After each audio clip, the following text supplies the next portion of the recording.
Nah, apalagi ini vaksin yang bisa menimbulkan bermiliar. Yang menginginkan ini jangan cepat berlalu kemesraan ini kan. Karena ini kan bisnis vaksin ini kan bermiliar-miliar dolar. Kan mesti harus dipelihara, diopain ini biar panjang gitu.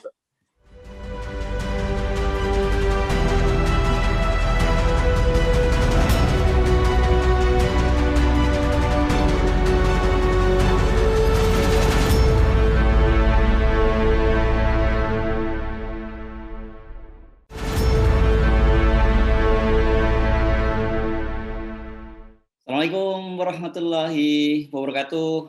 Kembali berjumpa dengan saya Arsman Arif dari Forum News Network.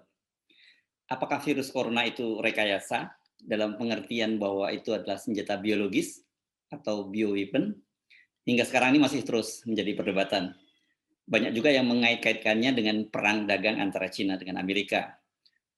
Donald Trump semasa menjabat sebagai Presiden Amerika bahkan menuntut China meminta maaf dan membayar kerugian sebesar 10 triliun US dollar. Ini merupakan kompensasi, kata Trump, yang dituntut kepada China karena akibat dari virus corona itu Amerika banyak mengalami kerugian.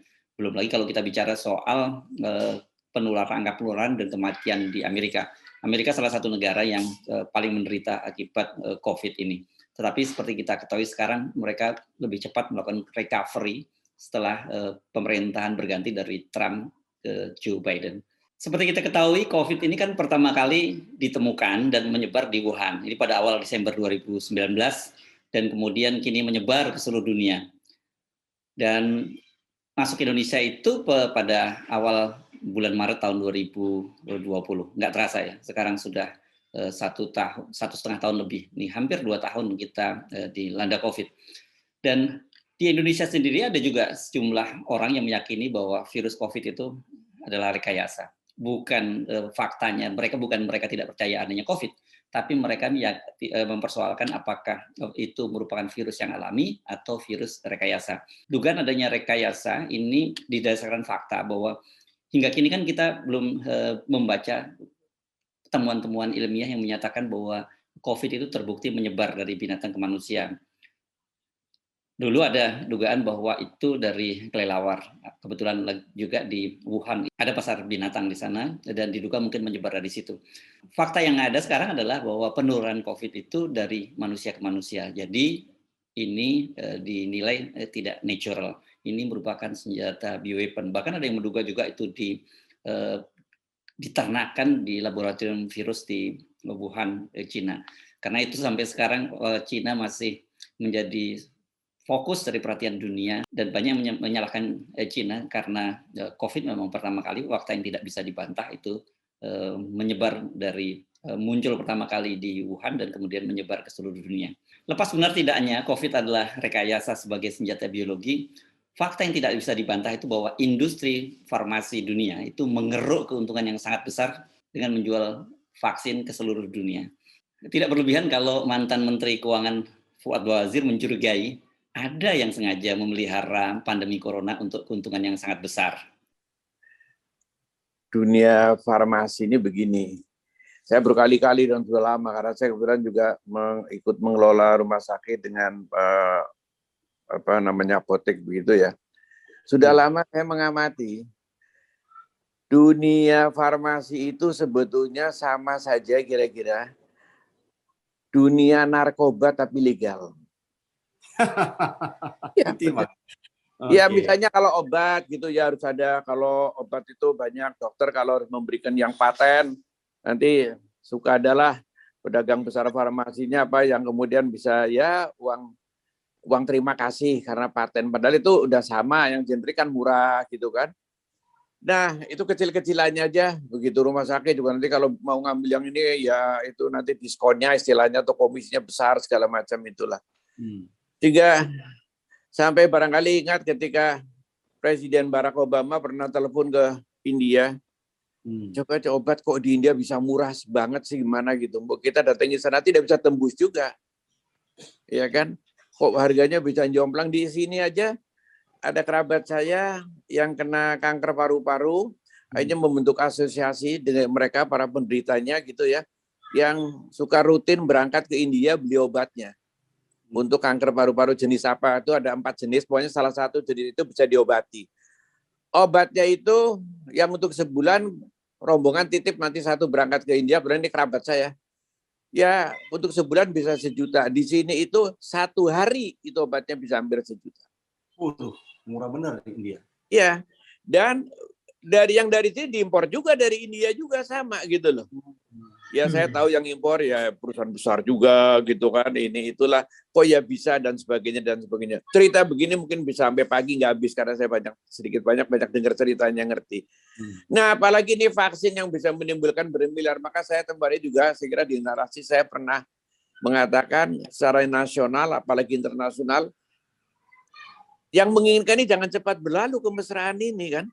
Karena ini kan bisnis vaksin ini kan bermiliar-miliar dolar, kan mesti harus dipelihara, diopen ini biar panjang gitu loh. Ya, jadi ya Anda nggak usah terlalu heran kalau kayak gini. Jadi regulasinya itulah jawabannya harus kuat. Tapi apa benar yang bikin regulasi nggak dilobi, nggak digarap juga, ya kan? Itulah susah. Itu tadi pernyataan Pak Fuad Bawazir yang saya kutip dari webinar Narasi Institute. Pak Fuad rupanya belajar dari pengalaman pribadinya, punya rumah sakit, punya apotek, jadi dia berurusan dengan industri farmasi ini. Semua berurusan dengan industri farmasi kalau urusannya dengan rumah sakit dan juga apotek. Fakta bahwa industri farmasi besar bermain dan berkepentingan dengan adanya pandemi juga sebelumnya diungkapkan oleh mantan Menteri Kesehatan Siti Fadilah Supari. Coba kita simak lagi ya pernyataan Ibu Siti Fadilah Supari dalam dialog kebangsaan yang dilaksanakan oleh Forum Tanah Air. Forum Tanah Air ini adalah forum diaspora Indonesia yang berpusat di New York, Amerika Serikat. Apakah virus baru akan ada terus? Nah, ada statement saya di dalam buku saya. Apabila vaksin menjadi komoditi dagang, maka hal ini akan mengakibatkan para pedagang farmasi atau apa ya, itu akan merencanakan pandemi-pandemi yang akan berikutnya. Contohnya kalau sekarang ternyata untungnya besar banget dengan pandemi ini, untungnya besar banget. Ya pasti akan ketagihan dong. Nanti bikin lagi dong, kapan bikin pandemik lagi. Untungnya supaya 2 kali lipat lagi, 3 kali lipat lagi, dan sebagainya. Jadi seharusnya vaksin betul-betul menjadi barang sosial yang tidak diperjualbelikan dan tidak dimasukkan ke pasar bebas. Bahkan hal-hal yang bersangkut dengan kesehatan tidak boleh di pasar bebaskan. Tidak boleh dimasukkan ke dalam neoliberal sistem. Nah gitu Pak Nursi. Kesehatan jangan masuk pasar bebas. Itu saya perjuangkan dulu pada waktu di ASEAN, dan saya berhasil memperjuangkan itu sehingga Menteri ASEAN menolak pasar bebas di bidang kesehatan. Akhirnya ketahuan bahwa itu yang keroknya saya dimarahin sama kalah kalau nggak salah.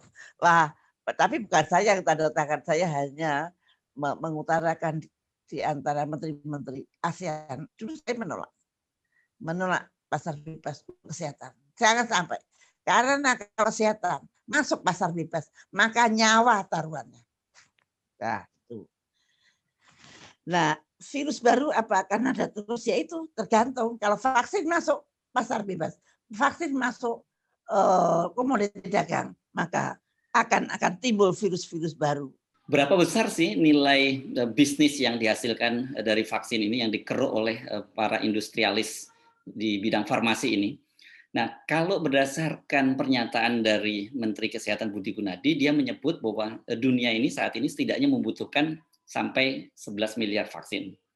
Nah, saat ini populasi manusia di dunia mencapai 7,8 miliar. Dan Organisasi Kesehatan Dunia atau WHO menargetkan 70% atau sekitar 5,5 miliar orang manusia di seluruh dunia mendapatkan vaksinasi COVID-19. Itu yang sering disebut sebagai upaya untuk menciptakan herd immunity atau kekebalan komunal. Setidaknya setiap negara yang terjangkit corona maka perlu ada 70% dari warganya yang harus mendapat suntikan vaksin corona. Satu orang membutuhkan 2 dosis vaksin. Maka kata Menkes, ada 11 miliar dosis vaksin yang dibutuhkan. Tapi kapasitas produksi saat ini baru mencapai 6,2 miliar dosis. Ini rupanya industri farmasi berlomba-lomba untuk segera memenuhi kebutuhan vaksin itu. Siapa yang duluan produksi, mereka bisa segera memasarkan. Karena industri vaksin ini, industri vaksin COVID khususnya adalah fear industry atau industri ketakutan. Jadi berapapun yang diproduksi, barang yang ada apapun, entah efikasinya tinggi atau tidak, langsung diserbu oleh negara-negara yang mengalami penularan COVID sangat tinggi, termasuk Indonesia. Bagaimana dengan Indonesia? Pemerintah juga menargetkan 70% penduduk disuntik vaksin. Jadi kalau total penduduk Indonesia sekarang ini 270 juta, maka setidaknya jumlahnya 70% itu sekitar 180-an 2 juta. Jadi kalau kali 2 saja itu maka setidaknya Indonesia membutuhkan 364 juta vaksin. Benar-benar ini big money, ini big industri. Siapa yang tidak ngiler gitu di tengah situasi ketika semua industri berhenti, industri vaksin panen besar. Itu kalau kita hanya butuh 2 kali suntikan vaksin. Sekarang ini sudah ada wacana untuk melakukan suntikan yang ketiga. Jadi 6 bulan lagi diperlukan suntikan ketiga. Bahkan untuk para tenaga medis itu sudah diumumkan akan mendapat suntikan ketiga. Tetapi kalau kita melihat efikasi dari Sinovac yang hanya sekitar 50% sekian, ada kemungkinan besar kita harus juga menjalani vaksin yang ketiga. Nah, ini peluang bisnis yang lebih besar lagi. Seperti tadi saya katakan, ini namanya fear industry, jadi industri ketakutan, dan banyak fakta menunjukkan bahwa orang-orang yang sudah menjalani vaksin sampai 2 kali pun masih bisa terkena COVID lagi. Jadilah kita kemudian ingin vaksin yang ketiga, nanti setelah ketiga kita keempat, kelima dan seterusnya. Ini seperti vaksin flu yang kita harus memperbaiki kita harus memperbaruinya setiap 6 bulan sekali. Ini betul-betul luar biasa, jadi tidak mengherankan kalau seperti dikatakan oleh Pak Fuad Bawazir tadi, ada industri farmasi memang sengaja memelihara COVID ini. Jadi ini adalah bisnis $1 billion. Nah, Indonesia itu sampai saat ini hanya bisa jadi pasar. Karena sampai sekarang kita belum memproduksi vaksin. Kita beberapa waktu yang lalu mendengar kabar bahwa ada vaksin merah putih yang dikembangkan oleh lembaga Eijkman. Dan pada waktu itu diperkirakan produksinya itu pada bulan April tahun 2021. Ini sekarang bulan April sudah lewat. Kita sudah masuk di bulan Juli dan menjelang bulan Agustus, menjelang hari kemerdekaan. Sementara vaksin merah putih sampai sekarang juga belum kedengaran kabar beritanya.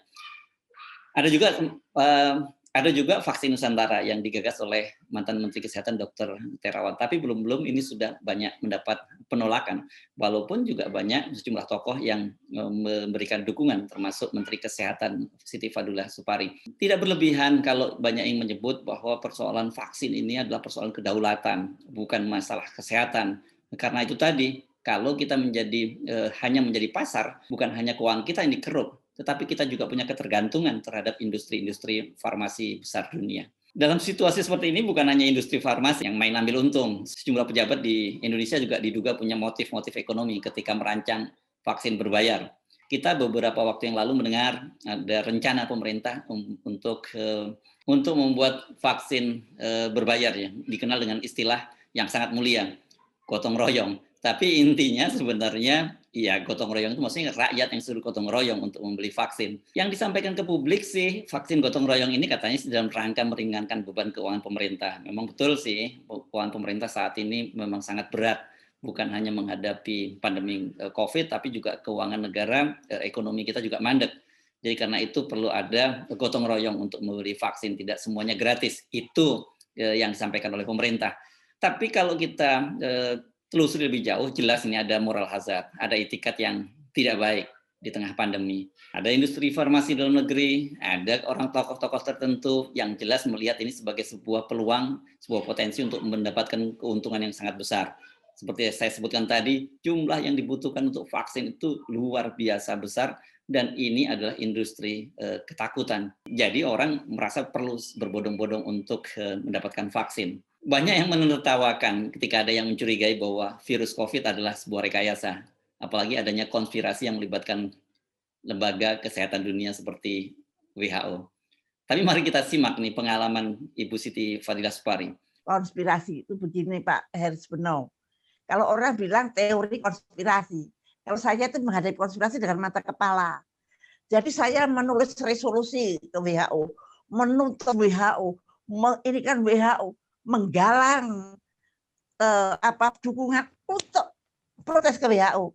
Begitu digelar sidang, yang saya hadapin negara adidaya, bukan WHO-nya kemana, kok yang keluar negara adidaya itu yang menurut saya itu konspirasi pada waktu itu. Saya keluar ya, herdernya keluar. Lah, iya, WHO-nya sembunyi nggak nyebelin kan. Yang saya hadapin ini betul-betul negara, karena aduh saya jadi kalau ceritanya kayak wayang itu sudah menghunuskan keris, terus bareng kelihatan terus kerisnya dimasukin lagi kan nggak lucu. Ya sudah, jadi saya nggak sengaja untuk melawan negara adidaya tersebut. Tetapi karena resolusi saya jalan, dukungan pada saya jalan, akhirnya jalan juga gitu. Makanya jadi terpaksa berani, itu terpaksa Pak Nursi jangan ngetawain saya loh. Jadi itu nggak sengaja saya melihat konspirasi. Tidak sengaja melihat konspirasi. Oh, konspirasi itu kayak gini toh. Lah suratku, aku ngomel-ngomelnya sama WHO kok. Yang nongol negara adidaya. Amerika. Mungkin orang Indonesia nggak ada yang berani gitu. Nah. Apa yang disampaikan oleh Ibu Siti Supari ini real, true story. Ini kisah nyata semasa dia menjabat sebagai Menteri Kesehatan dan berhadapan dengan Lembaga Kesehatan Dunia WHO.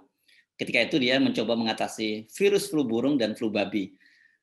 Ibu Siti Fadilah Supari bercerita bahwa pada waktu itu hampir saja WHO itu menetapkan status Indonesia sebagai negara pandemi virus flu burung. Ini persis kejadian seperti sekarang, bahkan sekarang ini menurut Ketua WHO, Indonesia sudah menjadi epicenter dari virus corona.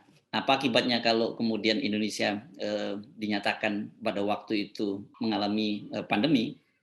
Dipastikan akan terjadi situasinya seperti sekarang. Kita harus membeli vaksin dalam jumlah yang sangat besar. Begitulah, tatanan dunia ini sudah berubah. Korporasi, industri besar dunia bisa menitikkan agendanya kepada negara, terutama negara dunia ketiga yang lemah seperti Indonesia. Apalagi dengan adanya moral hazard, etikat tidak baik dari para pejabatnya. Maka bangsa ini, negara ini akan selalu menjadi korban eksploitasi dari kepentingan global. Apakah itu kepentingan negara-negara adidaya atau kepentingan korporasi global, yakni industri farmasi dunia. Sedihnya, kebanyakan para industrialis farmasi dunia ini, industri global ini, mereka bekerja sama dengan para pejabat-pejabat lokal yang tidak bermoral. Saya Munarif, sampai jumpa. Assalamualaikum warahmatullahi wabarakatuh.